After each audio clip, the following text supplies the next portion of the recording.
Casel Fisgón, que ya nos acompaña aquí en Reporteros MX. Rafael, te agradezco muchísimo que nos tomes la llamada literalmente de último segundo, de último minuto. ¿Cómo estás? ¿Cómo te va?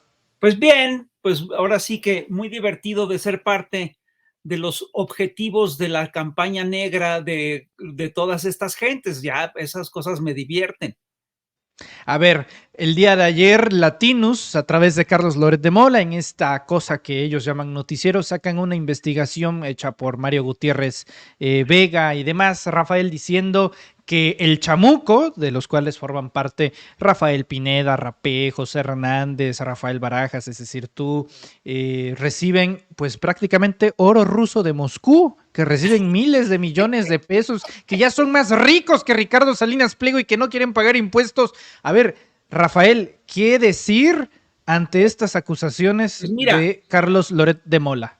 bueno, yo quiero señalar antes una cosa que creo que es importante subrayar, y es que desde hace tiempo hay una campaña de descrédito por parte de los viejos comunicadores del viejo régimen en contra de los comunicadores que estamos, digamos, que nunca estuvimos por el viejo régimen y que estamos ahora por la cuarta transformación.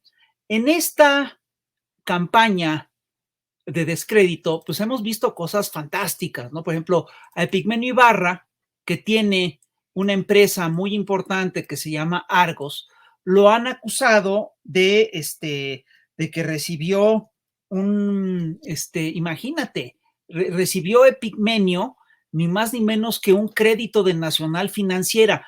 Es decir, como si eso fuera algo sucio, como si eso fuera algo turbio. A Violeta Vázquez Rojas, si tú recuerdas, es decir, si el tipo le está pagando, ¿cuál es el problema? Tiene una Que por empresa. cierto, si me permites la interrupción, incluso Sí. el propio Claudio X González ha solicitado créditos a esa misma Claro, si institución todo el mundo bancaria. solicita créditos a Nacional Financiera. A Violeta Vázquez Rojas es increíble porque no sé si tú recuerdas que la han acusado de ser propagandista del régimen. Pero una de las cosas que le han dicho es que es propagandista del régimen porque, imagínate, cobra en una universidad pública. ¿No? Es decir, eso es verdaderamente ridículo. ¿No? Es decir, cobrar en una universidad pública es lo más normal del mundo y eso obviamente no te hace un vocero del régimen. Si eso te hiciera vocero del régimen, toda la academia mexicana estaría sujeta a esa acusación. Y últimamente, este 19 de marzo, Latinus publicó ahora sí no sé cómo decirlo, publicó una pieza en la que nos acusa a los caricaturistas del Chamuco de supuestamente haber recibido contratos de publicidad por parte de la administración anterior de la Ciudad de México por 13 y cacho millones de pesos, ¿no? Ahora, quiero decirte que de entrada, este reportaje ahora sí que está mal pergeñado. Entre otras cosas, dice que Federico Arreola es parte del Chamuco. Y mira, Federico Arreola sí estuvo en los orígenes de esta empresa, pero es un hecho que hace más de 10 años que Federico Arreola no tiene nada que ver con la empresa. Pero a lo que voy es a esto, es que es un reportaje mal trabajado, porque un reportaje que trabaja bien esas cosas verifica la información. Siguen insistiendo en el género de que yo soy candidato a senador de la República por Morena. Digo, sería muy fácil para cualquiera revisar si esto es así, porque pues ahí están las listas de plurinominales. La historia tú te la sabes, ya la comentamos acá. Hubo una tómbola, salió mi nombre, yo pedí que me sacaran, me sacaron. No, esa no era la fase final del proceso, yo pedí que me sacaran, no aparezco en la lista de senadores, pero ahí estoy, ¿no? Es decir, Latinus insiste en esta historia. Y quiero contarte una cosa curiosa que me ha pasado. Hace muchos años, esto es en el 2000, creo que es en el 2009 o algo así,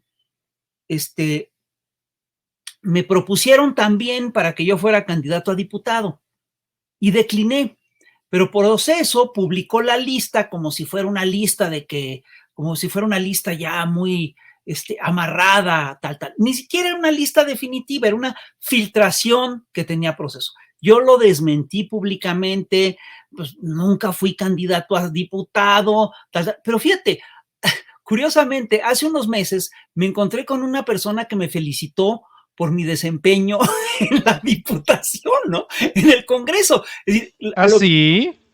sí, de veras, a lo que ves a lo siguiente, las fake news se manejan, tienen vida propia y se manejan con, digamos, se manejan con una mezcla muy rara de fragmentos de información y prejuicios o ganas de que sean así las cosas, ¿no? O ilusiones, ¿no? Entonces la gente ahí va construyendo su imaginario y eso pues me regresa a la necesidad de señalar que el oficio de periodista tiene que ser un oficio más riguroso.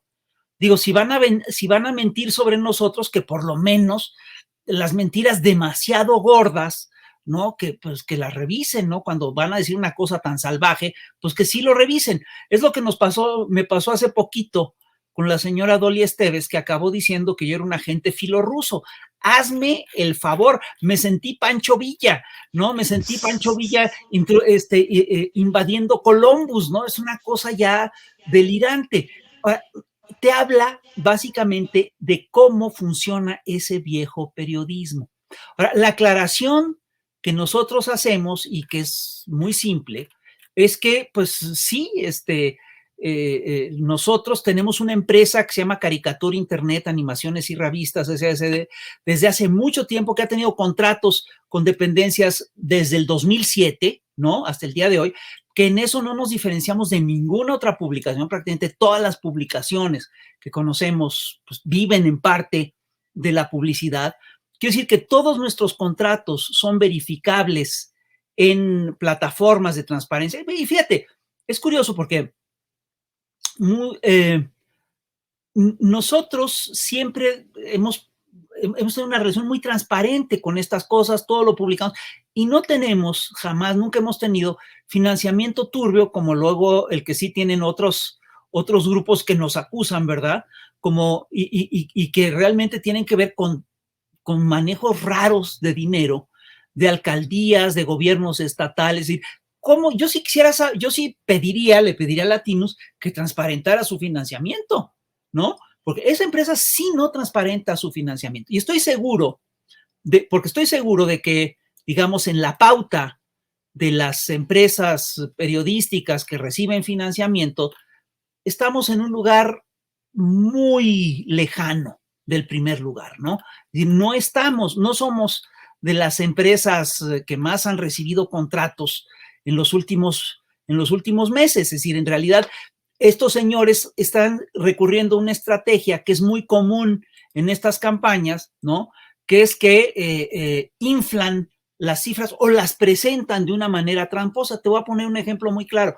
Hace no mucho tiempo, a nosotros nos acusaron del Chamuco, que teníamos contratos millonarios con Canal 22 por el programa de Chamuco TV y presentaban una cifra, creo que de 3 millones de pesos, una cosa así, pero sí, pero una cifra que te hablaba de 4 años de 4 actores o de 5 gentes, es decir, 5 gentes trabajando todas las semanas. Que esa es la trampa, hacen la suma de las ganancias de un año y las venden como si fuese un salario mensual. Claro, cuando realmente, ¿no? No dicen y la gente interpreta, ¿no? Es decir, eso es correr el bulo. Y quiero decirte, por ejemplo, que bueno, primero, que la revista El Chamuco tenga ingresos no redunda en que nosotros tengamos ingresos, porque la revista pues, tiene una estructura, se mantiene, los ingresos han servido básicamente para pagarle a los colaboradores, para pagarle a la gente que trabaja ahí. Hubo un ingreso especial en este año que sirvió porque nos pidieron un trabajo especial, sirvió el grueso de ese dinero sirvió para pagarle a la gente que hizo el trabajo especial, ¿no? Entonces, eso es una de las cosas que hay que señalar. Y fíjate, lo que te tengo que decir, por ejemplo, es que la revista Siempre, durante el sexenio de Peña Nieto, tuvo ingresos superiores a los 50 millones de pesos durante el sexenio de Peña Nieto. Es decir, nosotros, las cifras que se presentan, entonces son bastante pequeñas en relación a todo esto. Es realmente querer hacer un escándalo de la nada. Yo quiero decirte que lo único que demuestra la investigación de Latinos es que somos una empresa periodística, que sí hemos tenido contratos de publicidad, y que todos estos contratos se han hecho conforme a la ley y que todos nuestros contratos son públicos y legales. Si de eso quieren hacer un escándalo, pues me doy, ¿no? Es de veras, es como querer hacer un escándalo de que alguien, qué sé yo, pagó un coche. Mira, ¿sabes a qué equivale? Equivale a estos escándalos que han tratado de hacer, de que luego un hijo de López Obrador se fue a comer a una marisquería, ¿no? Y que ahí quisieron hacer un escándalo. O que otro hijo de López Obrador iba con un carrito en un Walmart, ¿no? Y quieren hacer un escándalo de eso. O Entonces, Epigmenio comiéndose un tamalito, ¿no? Y de repente sale ahí. pues sí, es decir, ese es el nivel. Ahora, ¿qué revela todo esto? Esto revela básicamente que están muy desesperados. Ya cuando quieres hacer un escándalo de eso, es que la verdad no tienes parque, no tienes, no tienes municiones. Y hay una cosa que sí quiero señalar. Estamos ante una situación muy complicada en términos mediáticos. Los medios han ido cambiando a lo largo del tiempo en estos últimos 100 años, si quieres tú.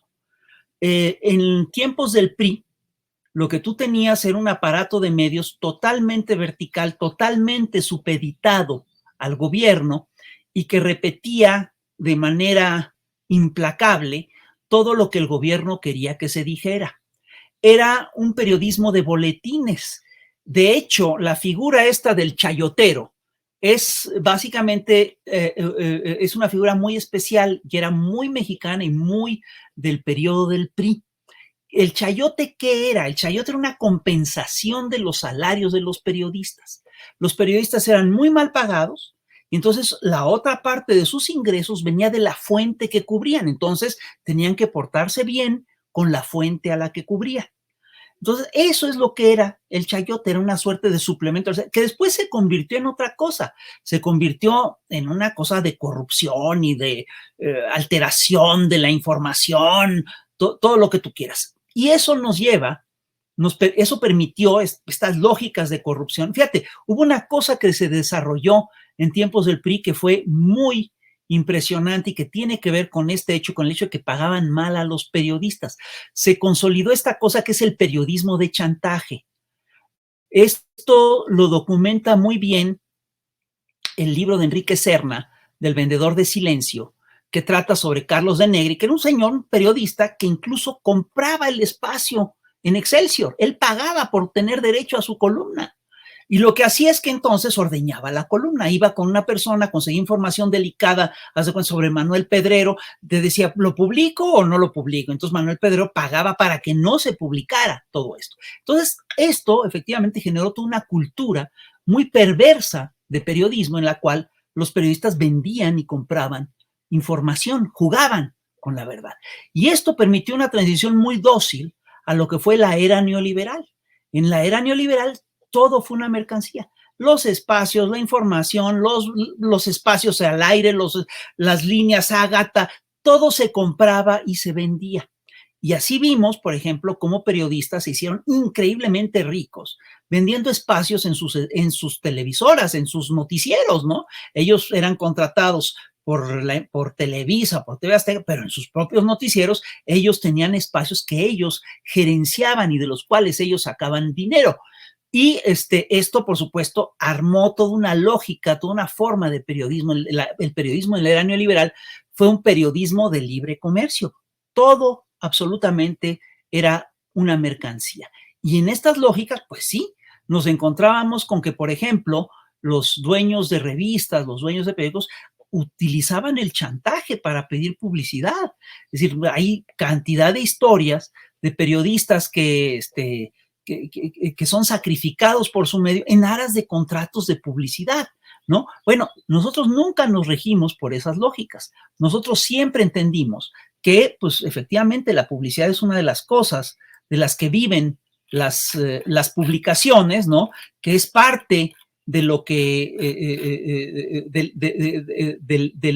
digamos, del presupuesto que tiene el gobierno para manejar estas cosas. Y quiero decirte que hubo varias revistas, varias publicaciones que pelearon por el gobierno por tener contratos de publicidad.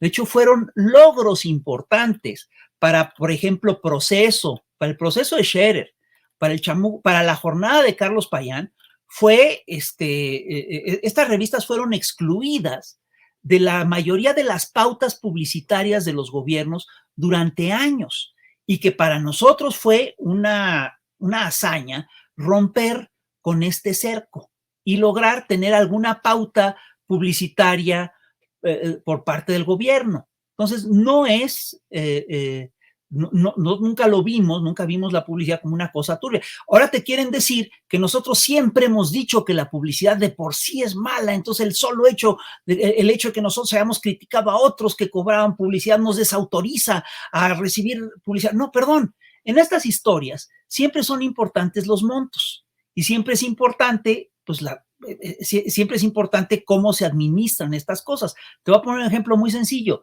Si a un maestro, si a un periodista le pagas un salario promedio del medio, pues estás pagando un salario razonable. Si le pagas, qué sé yo, que pueden ser 3 o 4 salarios mínimos. Si de repente a un periodista le pagas 500 salarios mínimos, ahí sí puede haber un problema, ¿no? Y eso es lo que estos señores no quieren ver. No saben teorizar, no saben entender la diferencia. Es decir, padecen lo que Carlos Monsiváis decía, padecen de cretinismo moral. No entienden cuáles son los límites de la moral, de la ética. Entonces, recibir un salario, pues no está mal. Recibir publicidad no está. Recibir una publicidad ofensiva, digamos, una publicidad a cambio de extorsión, conseguir eso sí es un problema, ¿no? Sí. Sí, a ver, Rafael, sí, desde mi punto de vista sí me parece una absoluta, digo, para todo aquel que se mueva en medios de comunicación sabe que es una babosada, ¿no? El andar criticando ahí los temas de contratos de publicidad oficial, porque lo presentan como si fuese un ilícito, un acto de corrupción. No, claro. O sea, es un trámite totalmente normal, no hay revista de circulación nacional o capitalina que no tenga un contrato de publicidad oficial. Y ojo, en este caso lo presentan porque es del gobierno de la Ciudad de México, donde en ese momento laboraba Claudia Sheinbaum, pero perfectamente pudo haber sido el gobierno de Yucatán. O sea, si un día Mauricio Vila busca, no sé, por decir a la jornada para publicitar que se están haciendo programas sociales locales, se hace un convenio de publicidad y luego puede ver uno en la jornada publicidad del gobierno de Yucatán. O sea, eso ha pasado toda la vida. Y en el caso de Latinos, no lo escucharon de aquí, pero por aquí les paso el tip. Resulta que en Tamaulipas, en plena pandemia, el gobierno panista de cabeza de vaca le dio contratos de publicidad oficial a Loret, a Latinos, pero en el sector de salud, la Secretaría de Salud, para que informaran de la pandemia, de las recomendaciones de salud, y no se vio ni en ningún programa audiovisual de Loret o en el portal de Latinos algún rastro de esa publicidad de Tamaulipas. Ese sí es un ilícito, eso sí es corrupción, que te vendan publicidad que tú no publiques, ¿no? Así es, que no la anuncies siquiera, que no es decir, que te vendan publicidad como si fuera información. Eso, por supuesto, que es una trampa para los lectores. Pero fíjate, es muy curioso, porque en todos los casos que te he señalado de los comunicadores ajenos al viejo régimen, es decir, lo que tenemos es que los comunicadores afines al viejo régimen presentan hechos triviales como si fueran actos abominables. Y esto claramente es parte de una estrategia más amplia, que incluye también ataques, pues, a youtubers, a tuiteros, a plataformas independientes, ¿no? Y se debe realmente a que los grandes consorcios masivos mediáticos hoy están en una crisis que es muy seria. Y están en una crisis debido a una constelación de factores.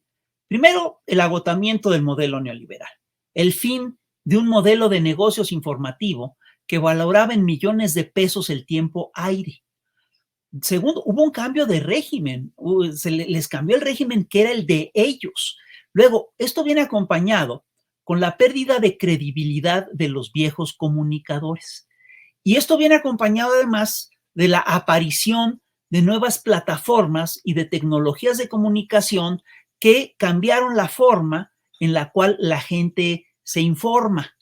Entonces, ¿qué es lo que estamos viendo? Estamos viendo que a la medida que los viejos medios caen y pierden prestigio, las viejas estrellas de la televisión se empiezan a desmoronar y aparecen nuevos fenómenos. Entonces están muy desesperados. Saben que se están jugando su último chisguete de influencia. Y es curioso porque en vez de hacer periodismo en serio, que los legitime, que les efectivamente permita decir, no, si son serios, si están diciendo verdades que nadie más dice, le están apostando a la guerra sucia, con un agravante que además es muy serio para ellos. Y el agravante es que lo que estamos viendo ahorita es que estas guerras sucias ya no tienen la eficacia que tenían antes. Todos escuchamos a Jorge Castañeda decir hace unas semanas que lo que tenía que hacer Xochitl Gálvez es go dirty, hacer guerra sucia, pero en serio, ¿no? Hacer guerra sucia de a de veras. Y lo que revela la encuesta del Reforma, y esto es a mí lo que más me sorprendió, es que la guerra sucia que le hicieron a López Obrador y a Claudia Sheinbaum en estos meses, ¿sí? Lejos de desacreditarlos, hizo que se elevara la popularidad de Andrés y la popularidad de Claudia. Si tú revisas la gráfica que acabábamos de ver en la pantalla, es decir, el ascenso de la popularidad de Andrés prácticamente coincide con el arranque de la guerra sucia. ¿Y esto qué quiere decir? Esto quiere decir que esta campaña de descrédito es otra muestra de su descomposición. Y es además un hecho que toda esta campaña de descrédito ya no tiene el efecto que ellos quisieran tener. Entonces están muy desconcertados. Por eso viste el otro día Ciro Gómez Leiva totalmente desconcertado, es decir, no entienden qué es lo que está pasando. Y lo que está pasando es, perdón, pero voy a citar a Taboada, es que ya se van. Ellos sí. Me asustaste por medio segundo, Rafael. Rafael Barajas, pregunta final. No solamente es el ataque directo a todos los que forman parte del equipo del Chamuco TV, también se llevan ahí a sentido común a gente tan valiosa como Fabricio Mejía, Renata Turrent, Violeta Vázquez Rojas, etcétera. Parece ser, Rafael, me da la impresión, el timing también es interesante, no sé si compartas conmigo, que de repente grupos poderosos, tanto económicos como mediáticos, económicos del lado de Ricardo Salinas Pliego, que anoche, muy noche, de hecho es un video que pronto vamos a pasar en este noticiero, se va contra 3 periodistas, ¿no? Vicente Serrano, Álvaro Delgado, y haciendo como que no dice bien el apellido Fernández, que es Hernández de la jornada, ¿no? O sea, señala a los 3 periodistas, hey, son estos 3, no les hagan caso. Y ahora Latinos dice, hey, son este grupo, no les hagan caso. O sea, ¿no crees que hay una especie de estrategia también para minar sus voces, Rafael? Que yo sé que te gusta ser modesto. Yo sé que te gusta ser modesto, pero la verdad es que cada vez más el eco que ustedes han tenido, tanto en los medios de comunicación públicos como en redes sociales, ha sido cada vez mayor y desde luego que habría algún interés de la derecha para minorizar el impacto que tienen cada una de sus voces. Claro, y están haciendo lo posible por desacreditar a toda la gente que no está con ellos. Y por eso la campaña que busca acusar a Violeta, a Vázquez Rojas, a Fabricio, a Renata, de ser gente de la prensa oficialista. No, es decir, son ciudadanos, son voces ciudadanas que pues, simpatizan con un proyecto de nación, ¿no? Que no es el de ellos, que además, perdón, oficialista lo que hicieron ellos, era oficialista la televisión en tiempos del Tigre Azcárraga, que decía que él era un soldado del presidente, ¿no? Primero dijo, soy un soldado del PRI, y luego le pareció muy fuerte lo que dijo y corrigió y dijo, no, soy un soldado del presidente, ¿no? Eso sí era una estructura oficialista. Estas lógicas son otras. Y lo que estamos viviendo, obviamente, es el surgimiento de un nuevo eje en la opinión pública. Están muy desesperados. Y mira, yo te voy a decir lo que sí creo. Están muy desesperados porque sí le apostaron a la fuerza de los consorcios mediáticos y pusieron de lado e hicieron de lado el peso de la verdad. Y el problema de fondo de todas estas narrativas es que la verdad luego es una voz muy débil y es una voz que se hace valer con mucha lentitud, porque la mentira es tremenda, llega, desencaja, cunde como pólvora, etc. Pero la verdad, en el largo plazo siempre se ha de escuchar, siempre se hace escuchar. Y es lo que yo creo que está pasando. Estos señores le apostaron a su fuerza narrativa, ¿sí? Le apostaron a su poder mediático pero nunca le han apostado a la verdad. Y eso es lo que está pasando. Entonces, sí, quieren silenciar a la gente que no opina como ellos. Quieren que todos nos callemos, quieren que todos los que no estamos alineados con ese viejo modelo quedemos desacreditados, ¿no? Y no entienden, no atinan a entender cómo es que si ellos apoyaron a Salinas, a Cedillo, a Calderón, a Fox, como si ellos apoyaran eso y se les acusó de oficialistas, como nosotros que apoyamos a un proyecto en el que siempre hemos querido, por el que siempre luchamos, ¿sí? No encajamos dentro de ese cartabón, no somos ahora los oficiales. La gran diferencia está en esto. Nosotros venimos peleando por este proyecto desde hace décadas. Todo el tiempo en el que ellos estuvieron entregados a los negocios, entregados al gobierno, entregados a las mentiras, nosotros estuvimos peleando por un cambio de nación. Y este es el cambio de nación por el que hemos peleado y pues lo vamos a defender. Rafael Barajas, el Fisgón, te agradezco mucho tu tiempo, tu análisis y tus comentarios ante esta situación. Te pido por favor que nos compartas tus redes sociales y las del Chamuco para estar atentos en caso de que quieran soltar otro reportaje para estar Claro que sí, mira, no me sé exactamente, bueno, nos pueden encontrar en redes sociales en Chamuco, hay un sitio del Chamuco, también yo tengo mi Twitter, fisgonmonero@yahoo.com.mx y pues publico en La Jornada como caricaturista todos los días. Rafael, muchas gracias. Estamos en contacto. Te envío un fuerte abrazo. Más para allá. Con permiso, un abrazo. Es Rafael Barajas, el Fisgón, hablando con